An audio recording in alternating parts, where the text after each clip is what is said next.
ukiishi majuu bila boundaries nayo hautoboi, because unaamka asubuhi, the first message unapata ni tusaidie kujenga kanisa. Niko zile form za so you have a business idea but hauna capital, like unajua kujenga ni shilingi ngapi? Unajua kujenga ni how much?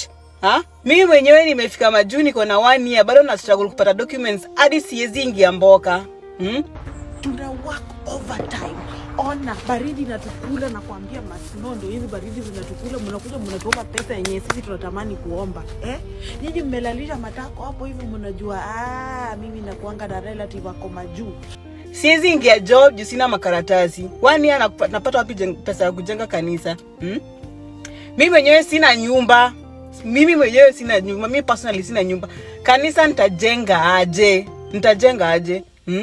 Mamangu mzazi bado ana nyumba. Pesa ya kujenga kanisa nitatoa wapi? Pesa ya kujenga kanisa nitatoa wapi? Ama kuna majuu ingine juu yenye naishi naye siwezi jenga kanisa in 1 year? Siwezi jenga kanisa in 1 year. Ama kuna majuu ingine yenye si yenye naishi? The second message unapata like ati mtoi wangu amefukuzwa shule. How is that my problem? Like how is that my problem? Ni sauti yake mwanadada Akinyi, ndio jina ambalo kwa hakika anajiita nalo kwenye ukurasa wake wa TikTok, ambapo anasema amechoshwa, ni kero kila wakati anapata jumbe kutoka nyumbani. Tunajenga kanisa, leteni pesa, changia kanisa inajengwa. Mara sijui mtoto wa dada nisaidie pesa, mtoto anataka kwenda skuli, anakwenda class 8 grade 10, inakuaje sasa upande wa pili, pesa hapa na pale. Yani watu katika bara la Afrika wamekuwa ni kero kwa wapendwa wao ambao wamevuka mipaka na kwenda kuishi katika mataifa ya nje, sana sana Ulaya ama na Marekani. Sio Ulaya na Marekani tu, manake hata unapotoka nje mipaka ya Kenya, inaweza kuwa huko katika mataifa mengine barani Afrika, ama huko kule Asia ama Arabuni. Kuna wenzetu mpaka kule sehemu za Saudi Arabia, Gulf kwa ujumla, unaona. Na nyumbani sasa watu kama wamekaa wanasubiri kwamba maana itoke kule ambapo wapendwa wao wapo ianguke, ili angalau warahisishie maisha. Tunaelewa kwamba ndio mazingira ni magumu katika mataifa yetu haya, na hususan bara la Afrika. Hapa narejelea mataifa ambayo ni third world countries.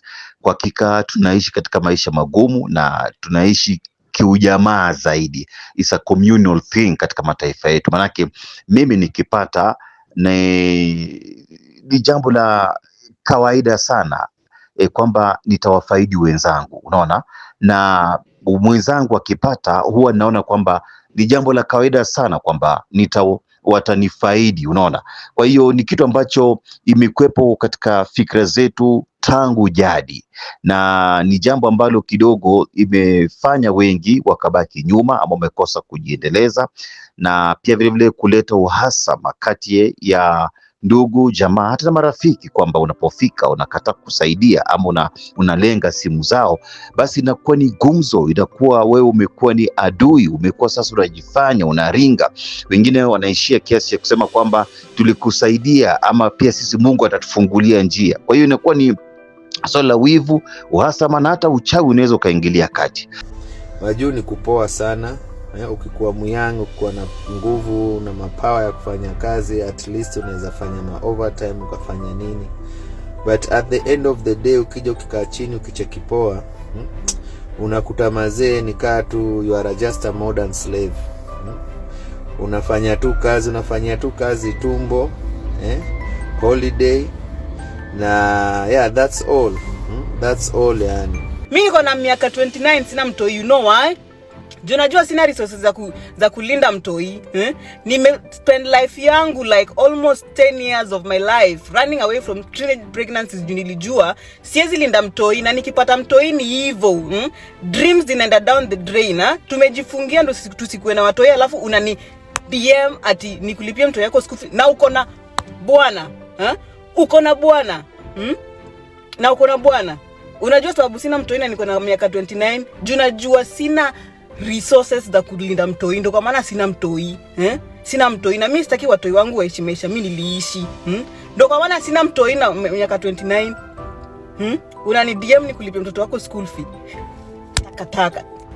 Jamani, marafiki na relatives ambao hawajawahi kuongeleshanga tangu uzaliwe, lakini juu umekuja majua na kuongelesha, wanakuja kwa social media, wanakutafuta, wanakuambia nataka 200,000, 300,000, 400,000 Kenyan shillings.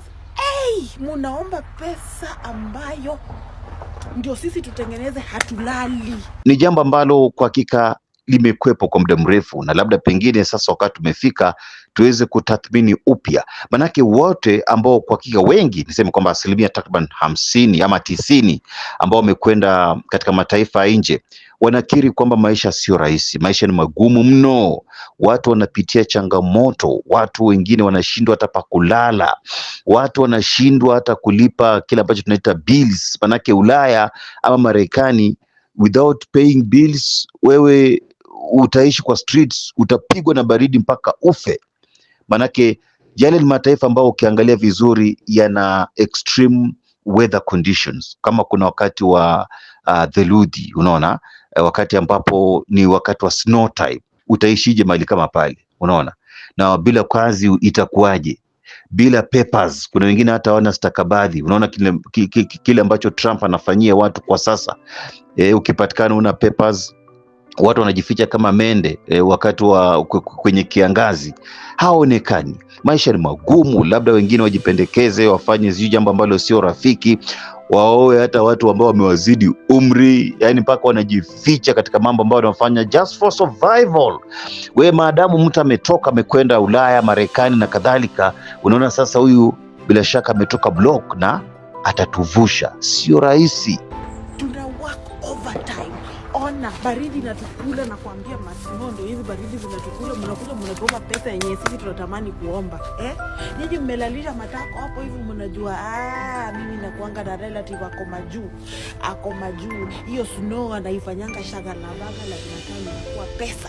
Wacha ni muombe. Alafu hata munanga salamu. Alafu ukisha seize kutuma pesa, they will not even talk to you again. Kama uko abroad, please invest, wachana na hao watu ambao unasikia mwingine ananiambia ati nimlipie sijui ya mkopa. Unaenda kuchukua simu za mkopa ndo akina nani wakulipie? Unaomba 100 ya mkopa. You still have a long way to go.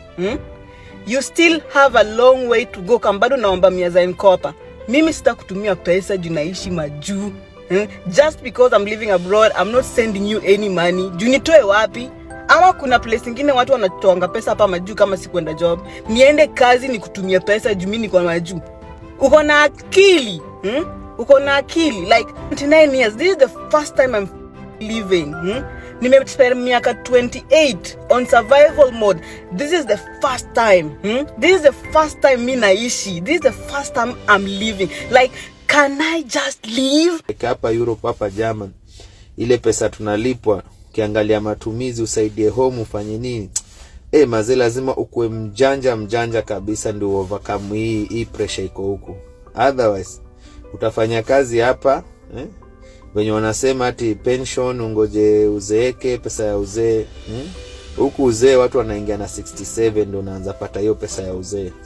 Na hata ukapata mtu anakutumia hata shilingi kutoka huko aliko, basi nitakani ushukuru Mungu sana. Maana katika bara la Afrika hapa maisha ni kawaida sana. Unaweza ukaenda kwa mtu pale ukanwa chai, unaweza tembea, gharama sio kubwa sana. Hata saa wengine wanaishi vijijini, yani they don't even pay rent ama landlords, wapo tu, unaona. Kinyume na jinsi ilivyo kwa watu ambao wapo nje ya mataifa haya. Ndio, mwingine akipata anaweza kuwa na hamu na nia ya kusaidia. Kusaidia ni roho ya mtu ama kupenda kwa mtu, na kuna mtu ambaye pia hapendi kusaidiana, lakini isiwe ni jambo la lazima ama jambo ambalo kwa hakika sasa umeketi na kuanza kufikiria kwamba yule alikwenda kule atusaidie. Kuna watu tunawajua wamekwenda kule na wakapotea kabisa, hata simu wala ujumbe ama nini, maisha ikawavuruga, unaona. Na hata walipojaribu kuoa watu katika mataifa yale, mambo akawaendea segemnege, inabidi sasa waishi kwa madeni, unaona. Wengi wamekwenda na wameshindwa hata kurudi, hata kutembea katika mataifa yao mama. Mambo ni mazito bwana, sio rahisi.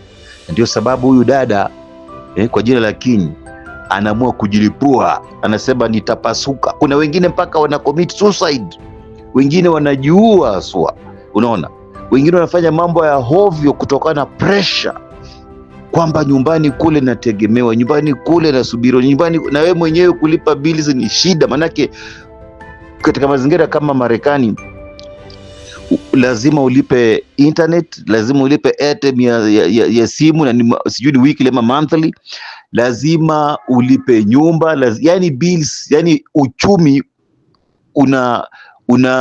unafanikishwa kutokana na ushuru unaotoa. Bila kutoa ushuru, my friend, maisha ni that's. Wengine hata wanainua mikono wanasema wacha nirudi barani Afrika. Wengine wanaona haya hata kurudi kwa sababu labda pengine watu watawacheka. Kwa hiyo maisha sio rahisi. Huyu dada ni mfano hai. Anavyozungumza hivi anasema kwamba jamani, tuacheni. Nikipata nitawafaidi, nisipopata itabidi niendelee kupambana, na hata nyinyi pia vile pambaneni upande wa pili, manake sote tupo chini ya jua kwa ajili ya kutafuta angalau maisha. Sio rahisi. Na napozungumza hivi sio Ulaya tu ama nje mipaka yetu, hata wengine wapo Nairobi, wengine wameenda Mombasa, wengine wako Nakuru, mwingine hata kama yupo Kakamega lakini anaishi mjini, mtu kule sehemu za mashinani pia nasubiri pia amtumie, na usipotuma anasema wanajifanya wako navyo, wanaringa. Wewe mbona usiringe? Wewe mbona usikue navyo? Na unapopata unaweza kujificha na kuwa mchoko wengine. Can I just leave? Like mtu hawezi post maisha yake akiishi online ukose kumuomba do. Your friends have to block you ndo wapost wakiwa date, ndo wapost wakiwa vacation, ndo wapost wakikula KFC, ndo wapost wakikula pizza. Juu hawezi post, juu wakipost tu hivi weko kwa DM zao naomba do. Like can we just leave? Ani kitambo uje umake it, kitambo yani vision zako zikam true kumajuu, inaweza kuchukua time sana. Either uchukue kani credit, ulipange pole, but pia still unaona unaweza chukua credit ufanye mambo, labda ujenge ma project, alafu hizo project uko home zikose kwenda, so unalipa bado ma credit na project zimesimama. And me sometimes by the way I do regret, juu mimi nimegrow nikikuwa mtu wa biashara sana, nimekuwa na mabiashara mingi sana.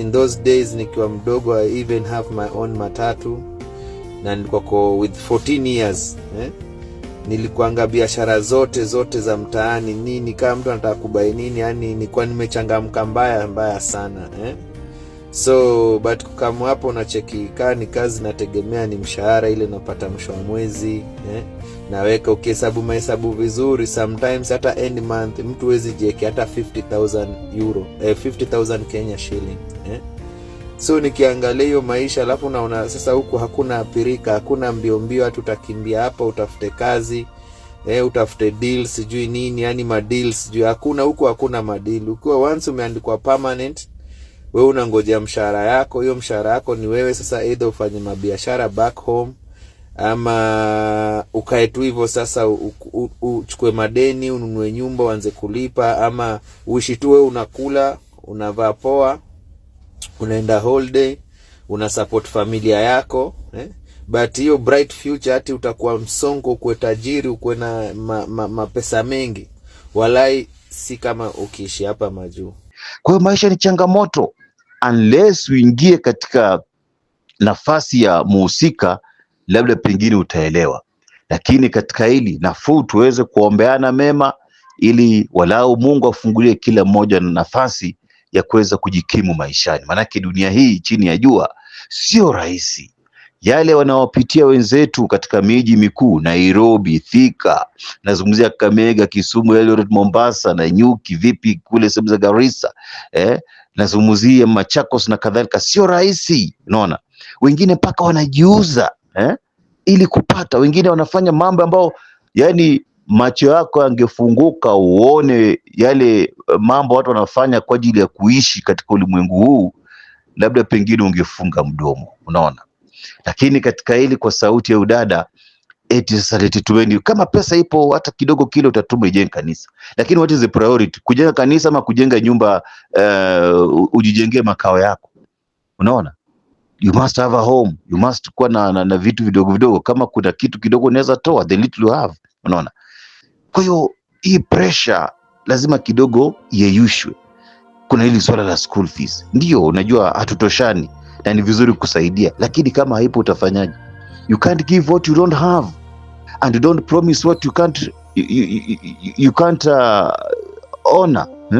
You don't pledge if you can't do what? You can't honor the pledge.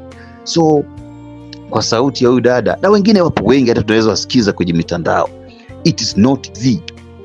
Mimi kuna rafiki yangu mmoja alipotea Marekani mpaka leo. Kuna bibi alioa, ana watoto karibu sijui 3 ambao ni wakubwa almost his age, lakini ende afanye kazi ya walisha, wamekaa tu ili angalau apate papers, unaona?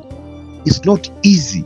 Mpaka akapotea, akafuta mitandao yake yote kijamii, nadhani ana swed accounts kwa ajili ya kuchungulia tu yanayojiri katika mataifa mbalimbali, ama yanayoendelea nyumbani.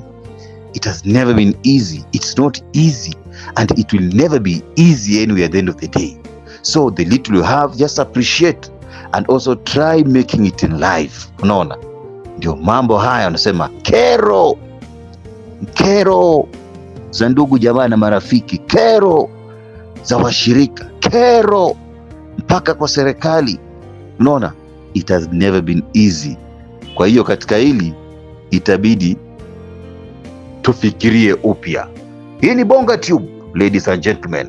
Remember to subscribe wherever you are under the sun kwa ajili ya kuweza kufanikisha mengi. Dondosha maoni yako na mitazamo yako kuhusiana na kilio hiki ama kero ya ndugu jamaa na marafiki kwa wenzao ambao wapo Ulaya ama ughaibuni katika kutafuta lishe bora. Mambo mazito haya chini ya jua. Hapa Europe, hapa German, ile pesa tunalipwa, kiangalia matumizi, usaidie home, ufanye nini? Mazee, lazima ukuwe mjanja kabisa ndio overcome hii pressure iko huku. Otherwise utafanya kazi hapa wenye wanasema ati pension, ungoje uzeeke, pesa ya uzee. Huku uzee watu wanaingia na 67 ndio unaanza pata hiyo pesa ya uzee. Sasa niambie, ujitume, umeumizwa ukifika ma 67. Ukifika hapo unaenda, watu wengi wanatoka ngapa kazi, wanaishi tuka 2-3 years, mtu ana dead. Jumili imechoka, na kama mtu afanyi kazi, unaona pia hiyo ina side effect. So mi mwenyewe personal, by the way, I regret. Na naombanga Mungu sana, na ndio maana naendanga Kenya mara mingi sana, like kama mara 3 kwa mwaka tukiwa na wife na watoto. And I'm hoping nita find something nice yenye nita start very very soon. Yeah, I will announce it God willing. But hapa si kwa maisha. Ni usukume tu kidogo, uchukue credit, ufanye vitu, uende uangalie huku tupatu mbao kidogo, unazeke hapa na kaza maisha za kufanya kazi. Ni modern slave, unaishi tu standard life, una chakula kwa nyumba but no more. Yeah, I hope this my experience imewasaidia, na pia naweza taka kusikia hapo kwa comment, niambieni experience zenyu, mnathink vipi, mnathink huku tumefika, ama mtu anathink vipi, nani ako comfortable na kwa nini uko comfortable? Thank you.